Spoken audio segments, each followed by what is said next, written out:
All this is Dr. Mubin Sayed, and I am with our favorite person, Dr. Paul Marik, with us. Dr. Paul Marik, welcome. Thank you, Making Bean. It's good to be here with you.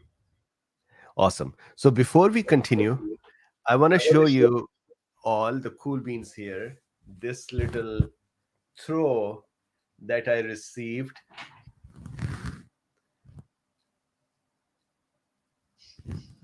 putting patient first. So I had received this when I went for the FLCCC. And so here we are. The discussion today is about the foods, the type of foods, um, insulin, diabetes, intermittent fasting, autophagy. I think if you are someone who's looking for a healthy life and by lifestyle change instead of medicines, this probably this one video is going to be the key to put us on the right track. And the reason I say that is that Dr. Paul Merrick was discussing his slides with me a little bit before. So I am actually stunned with the amount of information in there. So let's start. Once again, Paul, welcome. Uh, Thank you. how did you start thinking about autophagy and intermittent fasting? Why did you do this research? Yeah, so, I think my journey into COVID basically led me down this path, particularly the vaccine injured. And then, I read probably the deciding thing for me was I read the book on intermittent fasting by Jason Fung, which was like a complete revelation for me.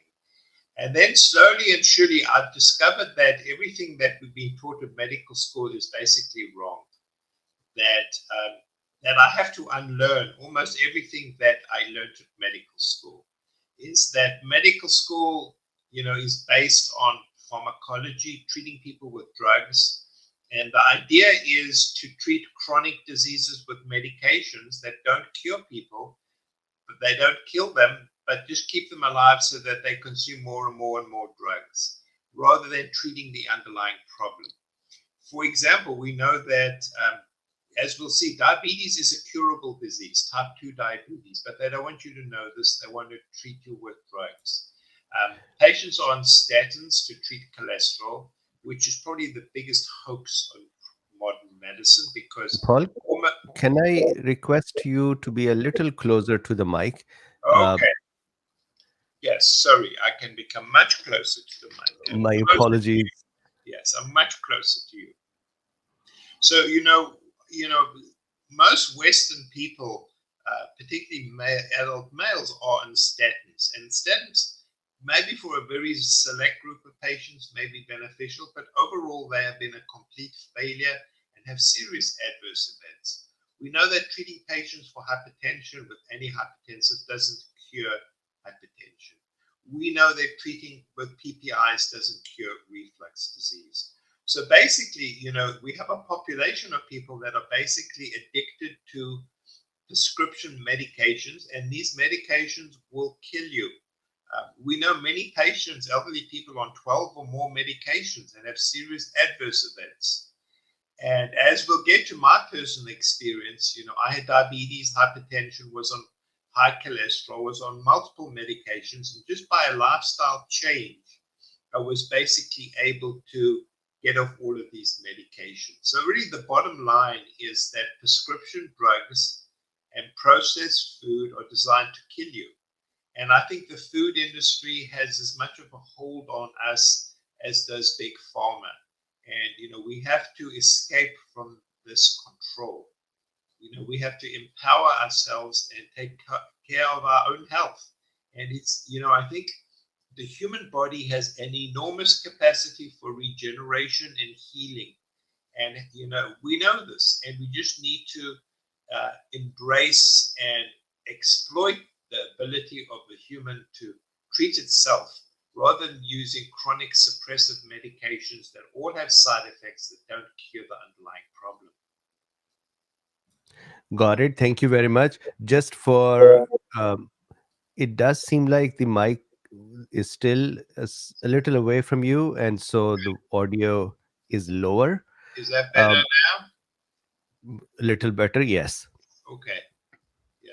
So, you know what, I mean, I think my journey started when, we started exploring autophagy or autophagy because, we figured out how important this is for getting rid of spike protein. But then, you know what, it links into so many other things because what causes autophagy, and there are a whole host of ways you can stimulate autophagy, and basically it's the way the host treats itself. But so probably the most important is intermittent fasting, which I think it's astonishing what it can do. Maybe you can just open the slide on intermittent fasting. Um, Okay, let me. there we go. So, firstly, what I would recommend is that Jason Fung has written the book on the complete guide to intermittent fasting. And I think everybody should read this. It's a very informative book, it's very easy to read. And the nice thing about intermittent fasting is there's no right and wrong way of doing it.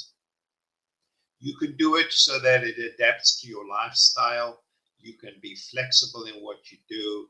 It's easy to do, it's cheap, it's convenient, and it has potent abilities for health benefits. So some of them are listed here. Um, Improve mental clarity. As we'll see, it induces weight loss and loss of fat mass. It lowers blood sugar and improves insulin sensitivity. Those two things are really important because as we know, maybe 20% of Western people are insulin or have type 2 diabetes. The incidence of insulin resistance is even higher. So if you're not frankly diabetic, you surely have insulin resistance. And probably the best way to treat insulin resistance is intermittent fasting, because it's really the insulin resistance. So we're now talking about type 2 diabetes or insulin resistance. And what it means is that the insulin is not working and that you have to have higher levels of insulin for insulin to have its effect. And it's this insulin resistance which causes dementia, it causes heart disease, it causes diabetes, it causes vascular disease. So the real enemy is insulin resistance. And you really need to do whatever you can to get your insulin levels normal. Now, we're not talking about type 2 diabetes. A type 1 diabetic doesn't make insulin. It's the opposite. So one mustn't confuse the two. So if you have type 2 diabetes or you have insulin resistance, you have high insulin levels. And it's because your insulin is not working, and the way the body compensates is by increasing the level. But this then becomes a vicious cycle because the more your insulin goes up, the more it affects the ability for insulin to work, so you become insulin resistant. The interesting thing about insulin resistance is it causes sugar addiction. So if you have high insulin, you become addicted to carbohydrates and sugar, which then you'll eat more sugar, you'll become more hyperglycemic, high glucose, and your insulin will go up. So this becomes a vicious cycle of stimulating your appetite, high insulin, insulin resistance. So insulin resistance is probably the biggest medical disaster facing Western countries or westernized people. So I think half the world are malnourished and starving. The other half are overweight and have insulin resistance. It's important to know that you can actually have insulin resistance and not be obese. It's because you have fat in the liver. So, and on the other hand, you can be obese and not be insulin resistant. It's where the fat is. If you have subcutaneous fat, you are not insulin resistant. It's when you have fat in your viscera, mainly your liver, is what causes the insulin resistance. So that people who are not overweight can actually be insulin resistant. So if you just look at we went through the benefits, increasing growth hormone, so it maintains lean body mass. And that's really important because people who go on a caloric restriction diet and reduce calories, they actually decreases growth hormone. and at the same time, it decreases basal metabolic rate. So what does that mean? Is that you consume less energy, so that it becomes much more easy to put on weight and you lose lean body mass. So And if I can sorry for the interruption. If I can, I'm so excited about the growth hormone part. I know that you are so excited about the insulin part. I think all of these are the growth hormone is something that is present in the youngsters, and so the rejuvenation of their cells and the repair of their cells and or modeling of the new cells is actually driven by growth hormone. And as we age, the growth hormone levels start dropping, and because of that our body doesn't have enough. I mean, there is a telomere discussion as well, but there is the growth hormones role too. So this is such an exciting thing, that the that must have an effect on aging and feeling and energetic and healthy. you're absolutely correct. I mean, growth hormone decreases with aging, and there's some data if you replace growth hormone, people become energetic and lean body mass. So it's one of the important things, and you see that growth hormone effect only with intermittent fasting, not with caloric restriction. So that's why this technique is just so important. It increases your energy level, you become more energetic, you burn fat. Surprisingly, it lowers blood cholesterol. You don't have to take stupid medications which have all kinds of adverse events. It prevents Alzheimer's disease, it extends life, it reverses the aging, it decreases inflammation. And as we've spoken many times before, it increases autophagy. And autophagy is the garbage truck of the cell, which gets rid of damaged and dysfunctional proteins, the spike protein, but amyloid protein, so it prevents against Alzheimer's. So, this really uh, links in very nicely with what you have been doing more recently. You've been doing a whole host of webinars, both on Drbeen and FLCC, looking at autophagy and factors that moderate and modulate autophagy. And people need to know about autophagy because it's the only way to detox, if there is such a thing. This is the way the body gets rid of so-called bad stuff in the cell. So autophagy is a very important process of repairing cell function. Absolutely. And if I can add something to this, um, one reason I started, so you got me started on autophagy. Remember with your discussion of resveratrol and there was one more, Spermidine, the spermidine, dandelion. Yes, right? Spermidine, correct? And then coffee. You yes. started me on that. And for the first time, my worry with the pandemic is this: vaccinated or not, infected or not, we majority of us who are exposed to these vaccines or covid or both are going to move forward in our life with some sort of a damage. I somehow feel that there is that remnant residual impact, and I think the whole global population is scarred. And this intermittent fasting turned out to be for me the first ray of light, in addition to all the therapeutics that are being pushed. That was the first ray of light that I said, in we all can do this. It is healthy and it is detoxifying. That is how I started clinging to it. Yeah, I mean, if you look at the list of things that intermittent fasting do, you would say, wow, is there a drug which does this? Just this seems so impossible. And no, it's not a drug, it's intermittent fasting. And it basically restores youth, it restores vigor, it restores health. And it's basically such a simple technique. And it's free, it's not expensive, you don't have to pay anybody. So, It actually saves money. so You this is eat why less. this is why big pharma does not like this idea, because it's not like they're selling you some kind of expensive monoclonal antibody or some kind of new medication that's patented. This is free. It's cheap. It's easy to do, and it can have a profound effect on your health and well-being. Agreed. So this slide is really interesting because it looks at insulin levels, and I think people maybe not recognize how important insulin resistance is. It's really insulin resistance and not high cholesterol. High cholesterol really is meaningless, but it's really high insulin levels which actually creates this terrible vicious cycle. And you can see what happens on a low carb diet, your insulin levels go down.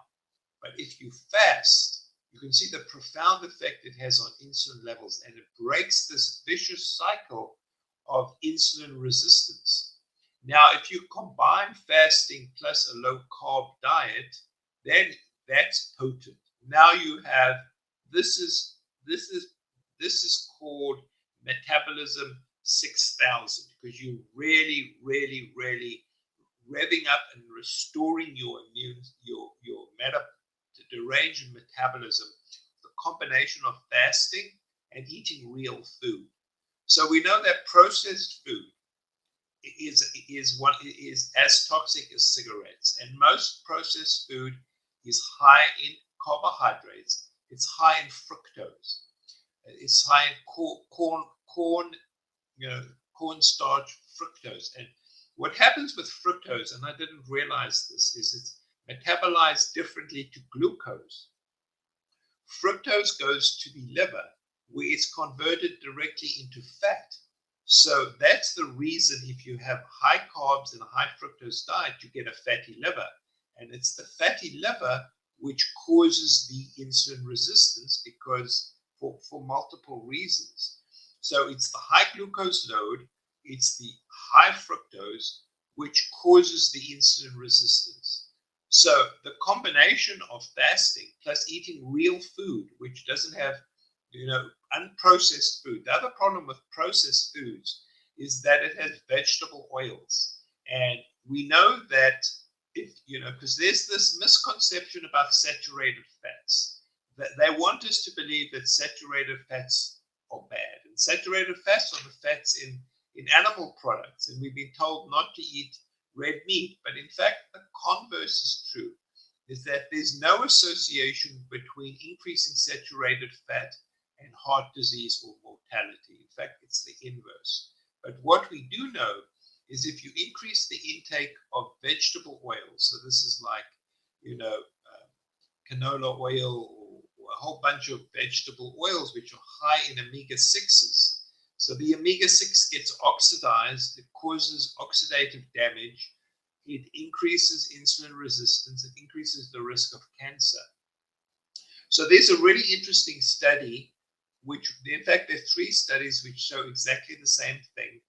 And they wanted to hide that this data was hidden until the investigators then decided to, pull out the data and publish it. And so what they did in these studies is, it was thought, the premise was that saturated fat was bad.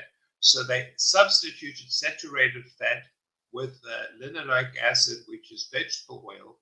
And what they showed paradoxically is it increased the risk of death or caused mortality and cardiovascular disease.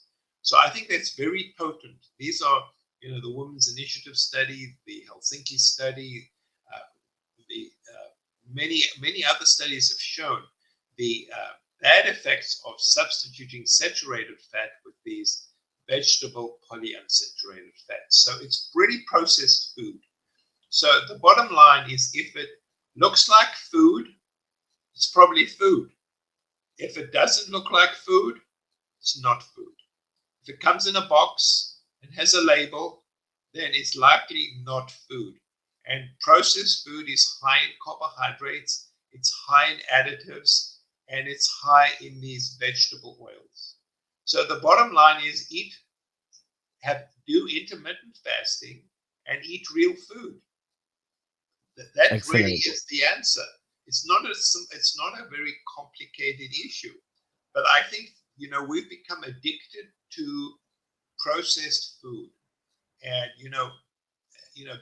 bagels, donuts, French fries, bread, pasta, pizza. I mean, you can go down this whole list. These are processed foods that are pure carbohydrates that have minimal nutritional value and make you sick. They poison you. These are slow poisons that's no different to smoking a cigarette. So these high carb diets, which people eat every day, is no different. The toxicity is no different than smoking. So tell me this. You have your own story as well, and I actually see your story here too. So could I, in general, you started with diabetes and now you do not have diabetes? Yes. Can So, you tell us a little more yes. about that? So for me, this has been an interesting journey, and obviously, I'm still on a steep learning curve. I'm reading a lot, I'm exploring a lot, thinking a lot. But it was really the autophagy and the intermittent fasting, which we decided was really good for the vaccine injured, which led me down this path. And as you see, I've been a type 2 diabetic and hypertension for over 25 years. And the current thinking is this is a chronic disease, it's incurable, and that the only way to treat it is with drugs which lower your blood glucose. And that's what I believed. And clearly, what I've demonstrated is that's a complete lie and it's false. So you can see the medications I was on: metformin, Jardiance, which is a SGLT inhibitor for diabetes, Altace, which is an ACE inhibitor, amlodipine for blood pressure. I have to admit it, I was on a statin, because most doctors will say if you're diabetic, you're going to get coronary disease, you need to be on a statin. And that's obvious complete nonsense. And I was on an SSRI, which is the worst medication. So what I did is I started this is after 4 weeks, I did intermittent fasting and I started eating real food. At the beginning, it was a little difficult, but it's like training. You get used to it and you get much better the more you practice doing it. And so if you do it slowly and progressively, it's not difficult to do. So I really started by having a shortened eating interval. I would eat, between 2 and 6 o'clock in the afternoon for a 4-hour period. And so it's important you don't eat for at least 4 or 5 hours before going to sleep, because as we know, fasting stimulates autophagy. Autophagy is really important when you're sleeping to help restore neuronal function. So I would eat between 4 hours, and then with time, I was gradually able to narrow that window to the point now where I have one meal a day. I eat at about 2 to 3 o'clock, and that's it. And the remarkable thing is, I'm not hungry. I used to be a carbohydrate and sugar addict. I admit it. I was addicted to carbs and sugar. And what happens is it becomes a vicious cycle. Is the more carbs you eat, the more insulin resistant you are. The more insulin resistant you are, the hungrier you are. And it becomes a vicious cycle. Once you break that cycle, you are no longer hungry. And part of it is because of the effect of insulin and leptin. So insulin prevents leptin, which is the satiety hormone working on the brain. The other is ketosis, is that both intermittent fasting and a low carbohydrate diet cause ketosis. And ketosis suppresses your appetite.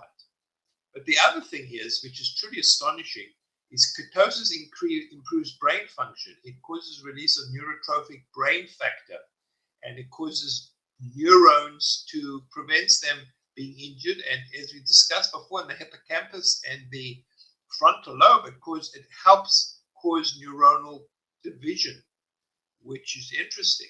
And in fact, ketosis and intermittent fasting has been used for the treatment of Alzheimer's disease and Parkinson's disease, because it helps with these neurological problems.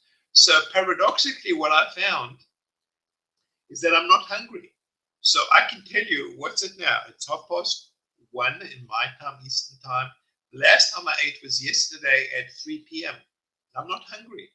I'm not hungry. It's a truly astonishing thing. And I would never have believed it. And it's because my ketones are up and my insulin is down. And I'm no longer my insulin resistance is improving. So what did I do? I ate real food. You can see, I get these special meals with fish and beans and chicken and vegetables. And then I supplement with nuts. Nuts are really good. And I do have some blueberries. Out of all the fruits, blueberries are the healthiest because they have the lowest content of fructose and the highest content of flavonoids and phytochemicals. You have to be careful. You want to take your blueberries with a meal, because if you take it without a meal, as I discovered, it causes your blood glucose to spike because it has quite a significant amount of fructose. Bananas, by the way, are the worst fruits because they have very high fructose level and cause hypoglycemia. And then you can see I drink lots of water, so I think um, you know sugared drinks and colas and diet sodas and sweetened drinks are the worst things possible. The cola industry doesn't want you to believe this, but these are dangerous things to drink. So, and fruit juices have a very high concentration of fructose, and you should avoid it. So, I have water. Water is really good. And so, at times also, to mix things up, I have this Greek yogurt, which is high in pre and probiotics, but it's important that it's not sugar added. So you have to be careful. If anything says low fat, so there's this low fat hoax. It's a complete hoax. Because if it's low in fat, then it has to be high in carb. It's just the way it is. So you must And be careful when you buy something which is low fat. It's off the table. You don't want to have it. So this is actually, you can see a no sugar added yogurt. And so and I, that's what I have. so can I ask you a quick question? So when you say that I eat blueberries at this time and the sugar spikes or not spike, you have a continuous sugar glucose monitor, blood glucose monitor, correct? Yes. Yeah. Why don't you go to the next slide? Okay, let's do it. Oh, sorry. There we go. One second. There we go. So this is really what's helped me understand what's happening. Um, is I have a continuous glucose monitor, and this is a fabulous device that they've been around for maybe 15 years, but the previous devices were cumbersome. You had to wear them. They had batteries. They had wires. This I can say this is the Libra Freestyle 2. It's you can get a download a coupon and you get a prescription for your doctor, so it's reasonable.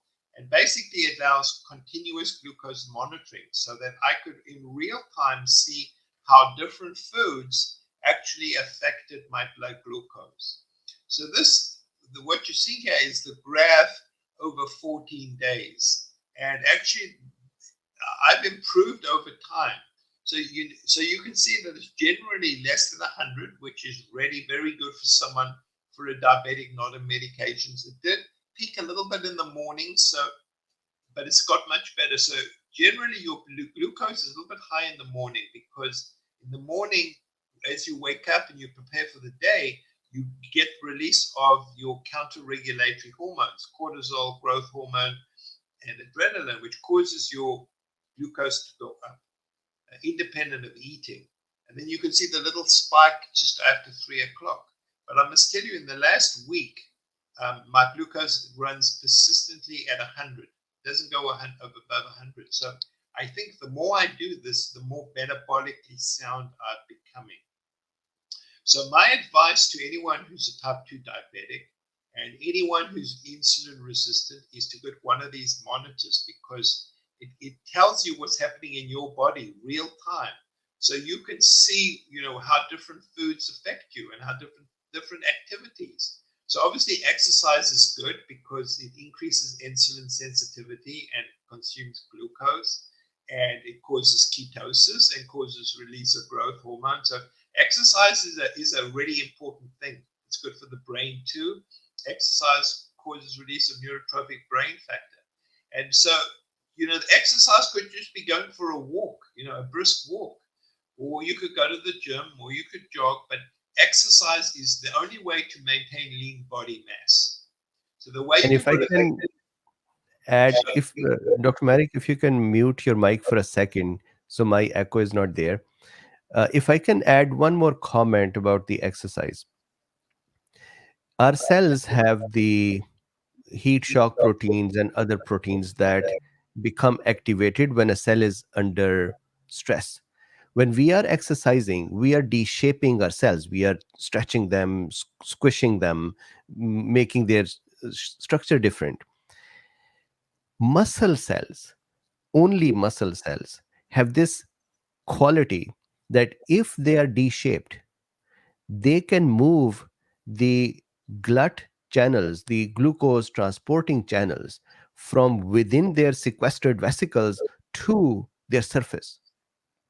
Other cells, there are some cells that have glut channels that are always open, like beta cells. And then there are some cells where the glut channels are attached to insulin. But muscle cell have an extra trick, and that is that they can just by exercising pick up glucose. So if you are exercising and if you want to clean your blood from whatever glucose extra is present, just exercising without the need of insulin will pick up the glucose and remove it. That's such a beautiful mechanism. Sorry, I'm done. I'm going to unmute myself, but what you say is absolutely true. Is that so? When you do continuous glucose monitoring, you see what exercise does to your glucose. As you say, it's a exercising. Muscles have a very efficient way of taking up glucose. So it breaks the cycle of insulin resistance. And as you say, exercise causes growth hormone release. It causes ketones, but also increases your GLUT4 channels so you can take up glucose. So, I think it's about a healthy lifestyle. So diets don't work. If you look at diets, they have a 92 to 95% failure rate. They all fail. So it has to be a lifestyle change. That's really important. And I don't consider intermittent fasting a diet. It's a lifestyle.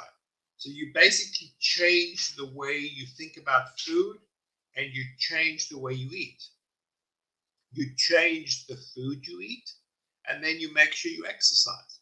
But also what's important is dealing with stress. So we know if someone is really stressed, there's a lot of anxiety, it's going to cause release of cortisol and all these other adrenaline are going to increase your blood glucose. So it's really important to control your level of stress, your anxiety, to exercise, and it's really a lifestyle change and a lifestyle choice. The point is, though, is that if you want to be a diabetic and you don't, or pre-diabetic, and you don't take care of this, you're going to lose your legs from amputations, you're going to lose your vision, you're going to have strokes, you're going to have a heart attack. So it's a very simple answer is, what life do you want to lead? Do you want to lead a life of chronic disease with chronic complications? Or do you want to live a long and healthy life as you can? And it's a personal choice, and you have control. You have control. I love this one. I read somewhere it said that if you're not going to make time for your health, then you'll have to make time for your illness. So the choice is yours. Which time do you want to make? Yeah, and obviously, if you look at expense, think about the savings, personal savings, and the savings to society, because you're not chronically ill. There is some background noise, I think. Yeah, so unfortunately, I have some technicians at our house. I have a bathroom problem, so we'll try and work through it. So maybe let's go to the next slide, because, basically the next slide shows you what actually happened to my weight and my fasting blood glucose over a 12-week period. And this was not difficult. I've tried to lose weight before, and it's very frustrating for all of those people who try to diet. The worst thing is that you diet and you don't lose weight. And then it becomes very frustrating and you give up. But this was very easy. You could see over a 12-week period, I lost 35 pounds. And this was very easy to do. It just happened simply. My fasting blood glucose came down from in the 160s. It now runs around 100. And most importantly, in green is my hemoglobin A1C. which is the ultimate test for diabetes.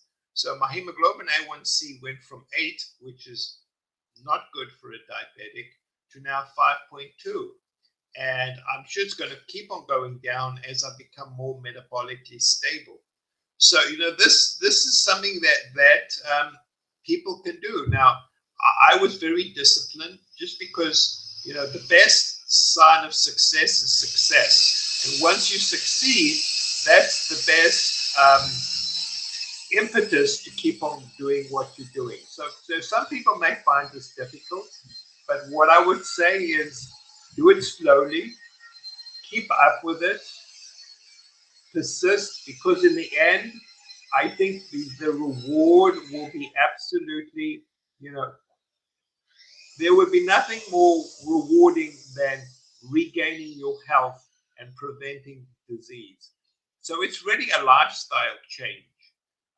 Unfortunately, most doctors are taught to dispense medication. They're not taught about lifestyle change. So really, it is an investment in yourself, but also an investment in your family, because I think if you can do this together, then you can all be healthy, and you can be healthy together and can adopt a healthy lifestyle. So obviously, knowledge is power. Big pharma and the food industry in this country do not want you to have this knowledge, and do not want you to be empowered, because they want you to continue eating their bad food, which obviously increases their income. And if you eat bad food, you'll become insulin resistant and diabetic and hypertensive and get heart disease. And then you will spend all this money on these expensive medications. So the people that are benefiting are big pharma and the food industry. Who is suffering is us, the population, who have fallen for this great fraud. And so people can empower themselves and their family, and it's not that difficult. So this is an exciting talk. So that means intermittent fasting, some change in food type, exercise, and that's it. Yeah. And you can exercise together. You can go on a walk with your wife, your fiance, your kids. What's more sociable way of exercising and going on a walk outdoors? You get a little bit of sunshine, you see the world around you. You don't need to wear a mask. So, and then when you eat, you can eat healthily together, and you can, this can become a family endeavor. And so, because we know that the incidence of childhood obesity and childhood diabetes, just imagine this. Children in the age of 12, 14, 16 are developing type 2 diabetes. So I see the question is, when do I exercise? So that's an interesting question. So I do go to the gym, and what I do is I go to the gym before I eat, and then I come home and eat. But the other thing I do is I've been going on walks. So I may go on a walk, early in the morning or at midday, just a nice walk outdoors. But when I actually go to the gym and do, weight training and resistance training, I go at about 2 to 3, and then I come home and have a meal. But it's important, as Dr. Drbeen has said before on his autophagy webinars, you don't want to eat just before you go to bed, because you want to already be in the fasting state when you go to sleep. It's very important for neuron and brain function. Excellent. Sorry, there is some background noise. So if I went over these slides, any other slide that you would like to highlight? Yeah, Is this so I would recommend people. I don't know Jason Fung. I think his book is outstanding. I'm actually reading it now for the second time. It's a very easy book to read. And so the nice thing about fasting is that there's no one right way or wrong way of doing it. And you can adapt it to your lifestyle, and you can mix and match the way you do it. So this is a very good book. which I would really strongly recommend. He's a very smart man. Excellent. Yeah, then so maybe let's go to the 10 worst things that you can eat, and then we'll talk about the 10 best things that you can eat. So go up, Oh, go, yeah, the other way. So yes, 10 worst things. So this is what Americans eat, is that, and this is our upside down food pyramid. So probably donuts are the worst thing because it's just a pure injection of sugar. Bagels, bread, pretzel, tortillas. So actually, I was out of town and I was taken to a Mexican restaurant and had limited options. So I thought, okay, I'll try a tortilla with avocado. Unfortunately, the tortillas did a really bad thing on my blood glucose. So I was shocked at how much carbohydrate there is just in one tortilla. Cookies, muffins, baked products, chips, French fries, cereal, rice and pasta, potatoes, canned fruits, low-fat yogurt. So if it's low-fat, it's high in sugar. So I mean, I think people are going to look at the list and say, "Oh my goodness." But you know what? Once you become adapted to not being a starch addict, so I was a starch addict, I was a sugar addict, and actually, animal data shows that cocaine is less addictive to animals than sugar. So many of us, I have to admit it, I was a starch and sugar addict. But once you break this vicious cycle, you actually don't miss it. You just don't miss it at all.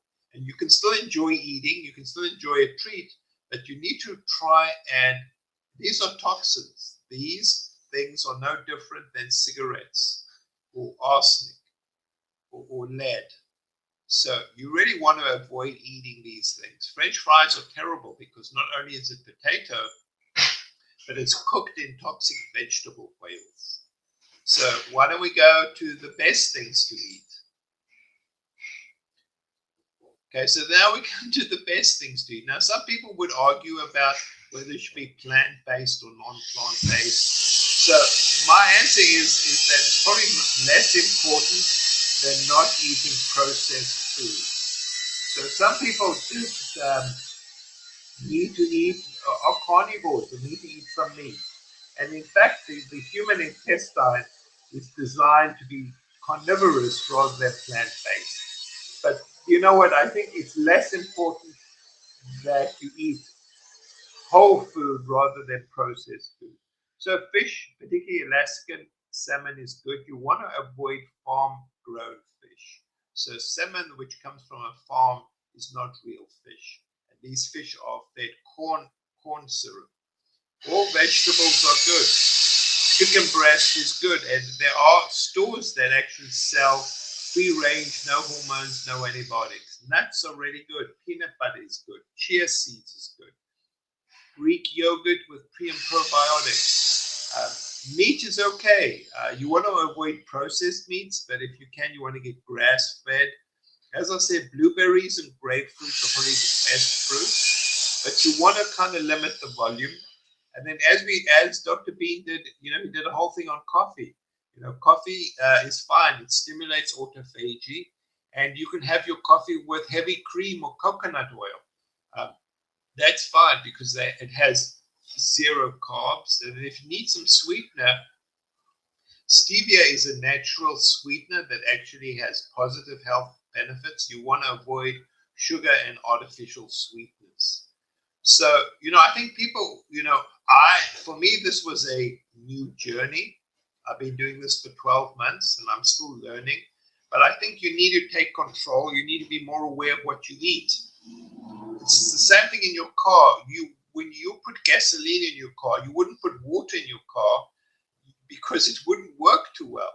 You wouldn't put beer in your car because it wouldn't work. So, we're particular what we put in our car, but we need to be more particular what we put in our mouths, and because it fuels our body. And so I think it's important to, do a little bit of research. You should look at the labels of foods because you would be surprised so generally you want to avoid foods that have labels because if it has a label, it's processed. But it is sometimes interesting to see how many carbs there are in these foods, which you wouldn't really expect. Um, so I think we have to be more informed, more knowledgeable, and that results in empowerment. And don't trust your doctor, because your doctor's just gonna he doesn't have time to talk about nutrition and lifestyle and health, and he's just going to prescribe drugs for you. So I think, unfortunately, that's the reality that I've learned. Got it. Thank you so much, Dr. Marik. This I am actually, I have started intermittent fasting as well. I've changed my lifestyle too, and it makes you feel so healthy and comfortable with your own self. Uh, Taking 3 meals a day and then snacking actually makes you uncomfortable. The feeling of bloatiness and the meal always in your tummy.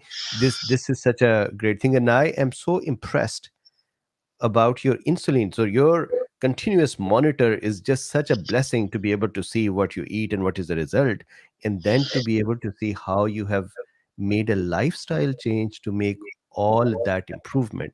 Are you still taking any medicines for type 2 or stopped So all of them? that's a good question. So I was considering the metformin, because there is some data that, as you know, metformin stimulates autophagy, which is really important, and it stimulates mTOR, and it's really important for cellular function.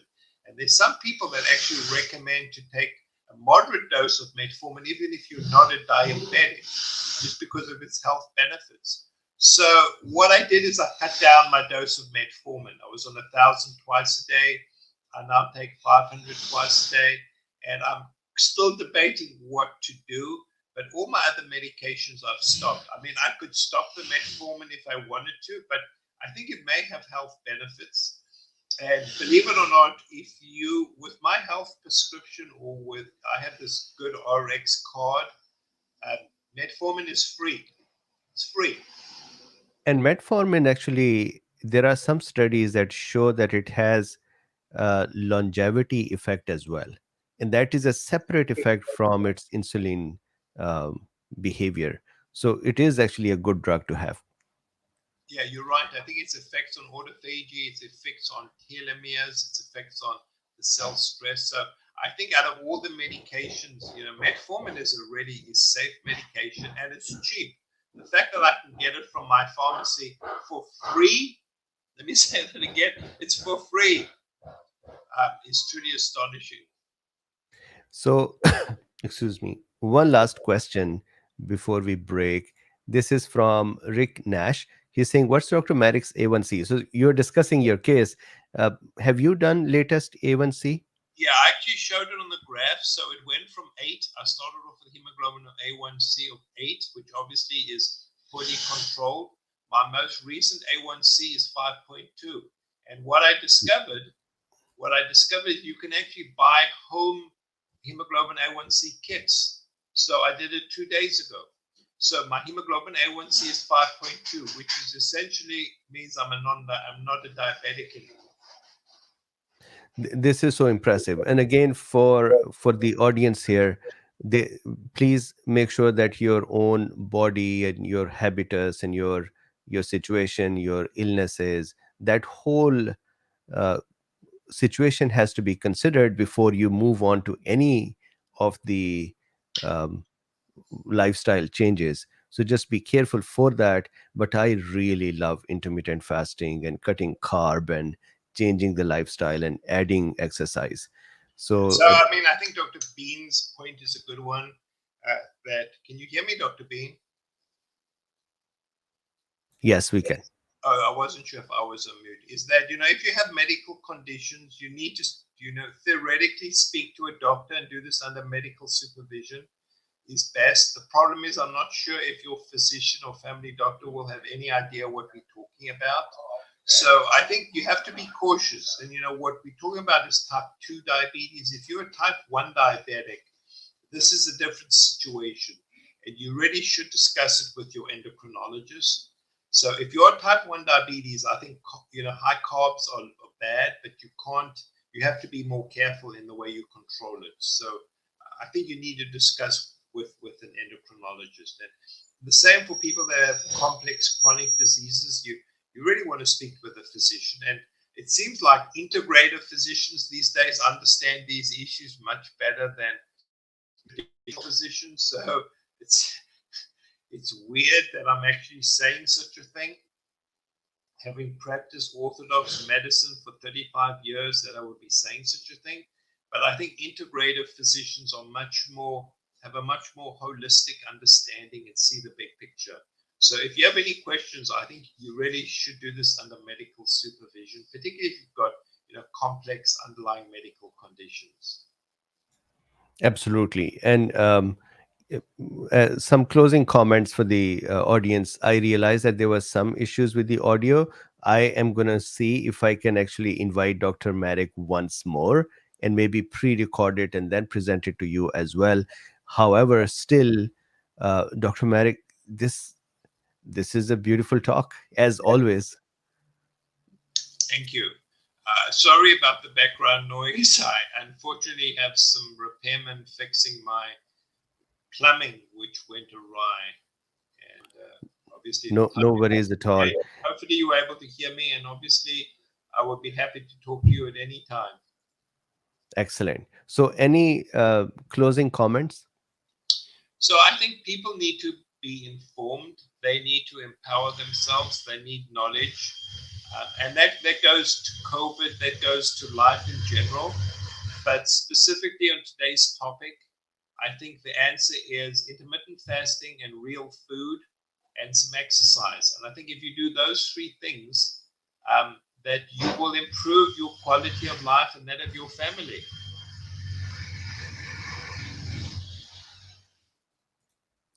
Got it. So thank you very much for your time, for the insights, for this thorough collection of insights and knowledge as well. And Cool Beans, thank you very much for joining me at a different time today. I would see if I can come back and speak with you at 6 o'clock as well. I will update if not. However, thank you very much for sharing this. Please like, subscribe, and share.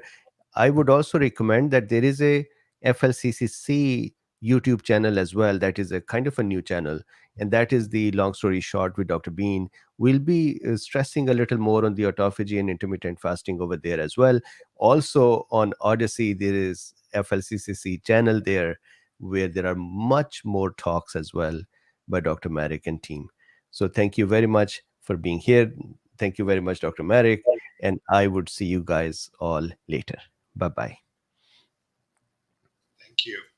Hey, Sayed, was the sound pretty bad?